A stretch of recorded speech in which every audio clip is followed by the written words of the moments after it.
Welcome to take বিদ্যালয়। এই ভিডিওতে আমরা আলোচনা করব ফর্ম কারেকশন মেথড অ্যাপ্লিকেন্টের দ্বারা এবং রিফরওয়ার্ডিং প্রসিডিওর। অর্থাৎ ই পেনশনের জন্য কোনো ধরনের ফাইল যখন অ্যাপ্লিকেন্ট ফরওয়ার্ড করে হেড অফ দ্য ইনস্টিটিউশনকে, অথবা রিভাইজ ট্রোপা 2019-এর জন্য পেনশনাররা যখন কোনো ধরনের ফাইল ফরওয়ার্ড করবেন HYND, তখন যদি কোনো ধরনের ভুল হয়ে যায় অথবা অসাবধানতাবশত কোনো ধরনের ভুল হয়ে গিয়েছে কিন্তু অলরেডি ফরওয়ার্ড করে দেওয়া হয়ে গেছে, তখন HYN থেকে কিন্তু কিছু অবজেকশন রেজ করে। সে HY যখন ফর্মটি ব্যাকওয়ার্ড টু অ্যাপ্লিকেন্ট করে তখন নতুন করে আবার সেই ফর্মটি ঠিক করে ফরওয়ার্ড করতে হয়। সেই টোটাল প্রসিডিওরটি আমরা এই ভিডিওতে আলোচনা করব। অলরেডি আমাদের চ্যানেলে 3টে ভিডিওর মাধ্যমে কিন্তু কি করে আপনারা রিভাইজড ই পেনশনের জন্য অ্যাপ্লাই করবেন, ISMS পোর্টালে কী সব চেঞ্জ করতে হবে, এরপর কি করে ই পেনশন সাইটে আপনারা ফরওয়ার্ড করবেন HYND এবং HY কীভাবে ফর্মটি প্রসেস করে ফরওয়ার্ড করবেন DIND, টোটাল প্রসিডিওর কিন্তু চ্যানেলের ডিসক্রিপশনে অলরেডি লিঙ্কগুলি দিয়ে দেওয়া হয়েছে।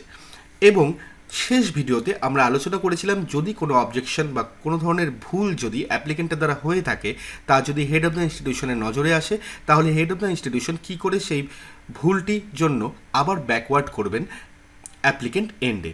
এবং এই ভিডিওতে আমরা আলোচনা করব অ্যাপ্লিকেন্ট এন্ডে যখন এই ভুলটি ব্যাকওয়ার্ড করা হয়েছে তখন কী সব অপশন আসছে এবং সেই অপশনগুলিকে কীভাবে ফিল করে আবার ফরওয়ার্ড করবে HYND, যাতে HY আবার সেটি চেক করে DIND ফরওয়ার্ড করতে পারে।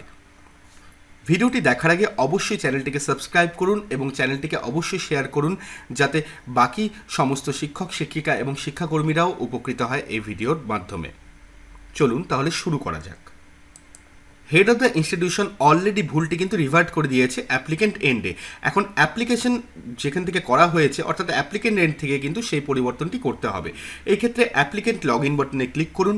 অ্যাপ্লিকেন্ট লগ ইন বাটনে ক্লিক করার পরে আপনার কাছে অ্যাপ্লিকেন্ট লগ ইনের ইউজার আইডি এবং পাসওয়ার্ড জানতে চাওয়া হবে। আপনি ইউজার আইডি এবং পাসওয়ার্ড দিয়ে আপনি ক্যাপচা পুট করুন। ক্যাপচা পুট করে আপনি লগ ইন বাটনে ক্লিক করুন। লগ ইন বাটনে ক্লিক করার পরে আপনার সামনে একটি উইন্ডো খুলে যাবে এবং সেখানে ফর্মস নামে একটি অপশন পাবেন। সেই ফর্মসের আন্ডারে আপনি ফর্মস এন্ট্রি বাটনে ক্লিক করুন। ফর্মস এন্ট্রি বাটনে ক্লিক করলে আপনার সামনে দুটো অপশন খুলবে। এই ক্ষেত্রে আপনি দেখতে পাচ্ছেন এখানে সিরিয়াল নাম্বার 1 এবং 2 দেওয়া আছে। সিরিয়াল নাম্বার 1-এ যে অ্যাপ্লিকেশন নাম্বারটি জেনারেট হয়েছিল সেটি হচ্ছে আপনি যখন ফ্রেশ কেস অ্যাপ্লাই করেছিলেন তখন যে ফাইলটি প্রসেস করা হয়েছে, এবং ফর্ম 2-তে যে অ্যাপ্লিকেশন নাম্বারটি এসেছে এটা হচ্ছে রিভিশন কেসের জন্য, অর্থাৎ আপনি রিভাইজ ট্রোপা 2019-এর জন্য অ্যাপ্লাই করেছেন। সেই ক্ষেত্রে যদি কোনো ভুল এসে থাকে বা কোনো ধরনের অবজেকশন এসে থাকে সেখানে কিন্তু স্ট্যাটাসটি দেখা যাবে। এই ক্ষেত্রে দেখতে পাচ্ছেন যে 2 নম্বর সিরিয়ালে কিন্তু দেওয়াই আছে ফাইল হ্যাজ বিন অবজেক্টেড, অর্থাৎ এই ক্ষেত্রে কোনো ভুল হয়েছে। আপনি অ্যাপ্লিকেশন নাম্বার লেখা পার্টটিতে 2 নম্বরের কলামে ক্লিক করুন। 2 নম্বর কলামে ক্লিক করলে আপনার সামনে আবার অ্যাপ্লিকেশন ফর্মটি চলে আসবে। এই ক্ষেত্রে ফর্ম 1-এর পাশে আপনি ফিল আপ এডিট পাচ্ছেন এবং ফাইনাল সেভও পাচ্ছেন। আপনাকে প্রথমে দেখে নিতে হবে যে অবজেকশনটি কী হয়েছে। এই ক্ষেত্রে আপনি ভিউ ক্লিক হেয়ার বাটনে ক্লিক করুন। আপনি দেখতে পাচ্ছেন ভিউ ক্লিক হেয়ার বাটনে যখন আমরা ক্লিক করছি তখন টোটাল ডেসক্রিপশনটি কিন্তু চলে এসেছে।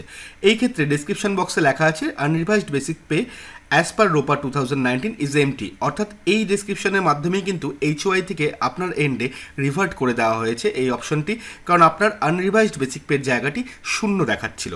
এবার আপনাকে আবার আনরিভাইজড বেসিক পেটি ক্লিয়ার করে আপনাকে পাঠাতে হবে। আপনি দেখে নিলেন, দেখে নিয়ে আপনি টু বি কম্পাইলড বাই এর জায়গায় সিলেক্টের জায়গায় আপনি ক্লিক করলেন। ক্লিক করে সেখান থেকে অ্যাপ্লিকেন্ট অপশনটি সিলেক্ট করলেন। সিলেক্ট করে আপনি সেভ বাটনে ক্লিক করবেন। সেভ বাটনে ক্লিক করার পরে আবার আপনি আগের জায়গায় ফিরে আসবেন। আগের জায়গায় চলে আসার পরে এবার আপনি ফিল আপ এডিট বাটনটিতে ক্লিক করবেন।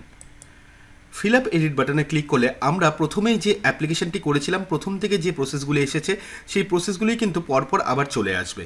এই ক্ষেত্রে যদি আপনাদের কোনো ধরনের অসুবিধা হয় আপনারা উপরের আই বাটন থেকে ভিডিওটি দেওয়া আছে, সেই ভিডিওটি দেখে নিতে পারেন যে এখান থেকে কীভাবে আপনি ফিল আপ করবেন। অথবা আপনি যদি আগের থেকে ফিল আপ করে থাকেন তাহলে বেশি কিছু চেঞ্জ করার দরকার নেই, আপনি ডিরেক্ট যে জায়গাটি অবজেকশন এসেছে সেই জায়গায় চলে যাবেন এবং সেখান থেকে পরিবর্তন করে নেবেন। এই ক্ষেত্রে আমাদের অবজেকশন এসেছিল আনরিভাইজড বেসিক পে সম্পর্কে, যেটি DCRB স্কিমের জায়গায় এসেছিল। আপনি DCRB স্কিমের জায়গায় ক্লিক করুন। আমরা প্রথমে দেখেছিলাম DCRB স্কিমের জায়গায় কিন্তু সেই অপশনটি ছিল না। আমরা যখন প্রথম ভিডিওটিও করি তখনও কিন্তু সেই অপশনটি কিন্তু সাইটে অ্যাভেলেবেল হয়নি, কিন্তু পরবর্তীকালে অনেক ভিউয়ার্স আমাদের জানায় যে একটি নতুন অপশন সেখানে চলে এসেছে এবং সেই ব্যাপারে আমরা লাস্ট ভিডিওতে কিন্তু জানিয়ে দিয়েছিলাম যে সেখানে কি লিখতে হবে। এখানে আমরা আরেকবার ডিসকাস করে দেব। আপনারা দেখতে পাচ্ছেন এখানে অপশন ডেট পে বলে একটি অপশন চলে এসেছে। এখানে অপশন ডেট পে যে বেসিক পেটি বসাতে হয়েছে সেই বেসিক পেটি হচ্ছে রোপা 2009 অনুসারে, অর্থাৎ রোপা 2009 অনুসারে আপনার ডেট অফ অপশনের ডেটে যে বেসিক পেটি ছিল সেই বেসিক পেটি এখানে বসাতে হবে। বসিয়ে নিয়ে সেটিকে নেক্সট করে টোটাল ফর্মটিকে ফিল আপ করে দেবেন। ফিল আপ করার পরে আপনি ভিউ পিডিএফ থেকে অলরেডি পিডিএফটি নামিয়ে নেবেন এবং পিডিএফটি নামিয়ে আরেকবার চেক করে নেবেন যে কোথাও কোনো ভুল হলো কি হলো না। আপনি টোটালটি চেক করার পরে আপনি ব্যাক বাটনে ক্লিক করুন। আপনি দেখতে পাচ্ছেন সেই পিডিএফটি নামানোর পরেও কিন্তু সেই পিডিএফে যে অপশনগুলি চলে এসেছে সেখানে 16 ডি নাম্বার অপশনে কিন্তু দেখা যাচ্ছে যে গ্রেড পের জায়গায় আমরা কত পুট করেছি। এর আগে কিন্তু সেই গ্রেড পের জায়গায় সমস্ত জায়গায় শূন্য দেখাচ্ছিল, এর জন্যই কিন্তু HOIN থেকে এই অপশনটিকে রিভার্ট করে আপনার কাছে পাঠিয়ে দেওয়া হয়েছে। এই ক্ষেত্রে সমস্ত প্রবলেম সলভ হয়ে গেছে। এবার আপনাকে এই ফর্মটিকে রিসাবমিশন করতে হবে। এবার দেখতে পাচ্ছেন আবার আপনারা সেই প্রথম জায়গায় ফিরে এসেছেন যেখানে অ্যাপ্লিকেশন ফর্ম দেখা যাচ্ছে এবং এখানে গিয়ে আপনি ফাইনাল সেভ বাটনে ক্লিক করুন। ফাইনাল সেভ বাটনে ক্লিক করার সাথে সাথে আপনার কাছে আরেকটি অপশন আসবে, সেখান থেকে ওকে বাটনে ক্লিক করবেন। ওকে বাটনে ক্লিক করার পরে দেখতে পাচ্ছেন ফাইনাল সেভ বাটনটি কিন্তু অলরেডি হলুদ রঙের হয়ে গেছে। এবার আপনি আরেকবার সেই জায়গায় ক্লিক করবেন।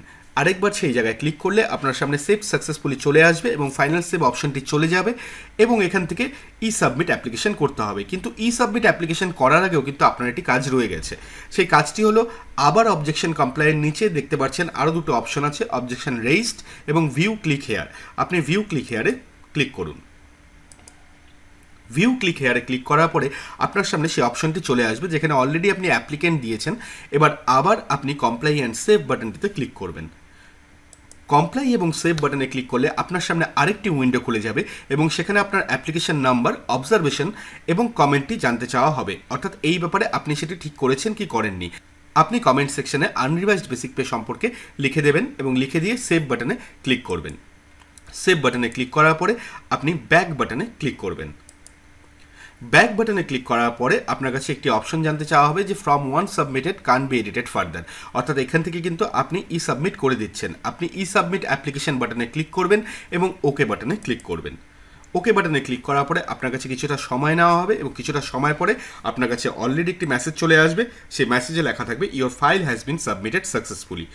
আপনি ওকে বাটনে ক্লিক করে দেবেন এবং অবশ্যই অ্যাপ্লিকেন্ট ফর্মের পাশে যে ফর্ম ওয়ানের পাশে যে পিডিএফটি জেনারেট হয়েছে সেই পিডিএফটি একবার ডাউনলোড করে নেবেন। পিডিএফটি ডাউনলোড করে আপনি আরেকবার চেক করে নেবেন যে হ্যাঁ সমস্ত কিছু ডিটেলস ঠিকঠাকভাবে দেওয়া আছে এবং সেই পিডিএফের প্রিন্ট আউট আপনার কাছে রেখে দেবেন। এই সংক্রান্ত যদি কোনো প্রশ্ন থাকে তাহলে অবশ্যই চ্যানেলে কমেন্ট বক্সে আপনারা কমেন্ট করবেন। আমি যথাসাধ্য চেষ্টা করব আপনাকে এই প্রশ্নের উত্তর দেওয়ার। চ্যানেলটিকে সাবস্ক্রাইব করতে ভুলবেন না এবং সাথে থাকুন আগামীতে আরও কিছু গুরুত্বপূর্ণ ভিডিও আপডেট পাওয়ার জন্য। ধন্যবাদ। টেক বিদ্যালয়, আপনার সাথে আপনার পাশে সব সময়।